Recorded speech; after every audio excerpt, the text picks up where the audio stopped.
పెరుగుతున్న పసిడి ధరలు ఈ రోజు కాస్త శాంతించాయి. అవును, ఈ రోజు శుక్రవారం బంగారం వెండి కొనాలనుకునే వారికి ఒక రిలీఫ్ ఇచ్చే అప్డేట్ వచ్చేసింది. హైదరాబాద్ రీజనల్ మార్కెట్లో ఈ ఉదయం తులం బంగారంపై కేవలం రూ. 10 చొప్పున స్వల్పంగా తగ్గింది. ధరలు స్వల్పంగా తగ్గినా కూడా మార్కెట్ రేట్లు రికార్డు స్థాయిలోనే ఉన్నాయి.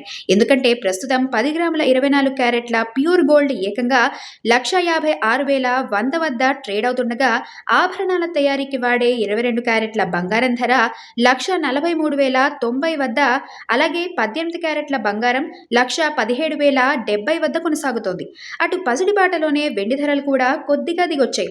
ఈ రోజు కేజీ వెండిపై 100 తగ్గడంతో హైదరాబాద్లో 100 గ్రాముల వెండి ధర 28,490 వద్ద, అలాగే కేజీ వెండి ఏకంగా 2,84,900 మార్క్ వద్ద రన్ అవుతోంది. పెళ్లిళ్ల సీజన్ నడుస్తున్న వేళ ఈ చిన్న తగ్గుదల కొనుగోలుదారులకు కాస్త ఊరటనిచ్చే విషయమే అని చెప్పాలి.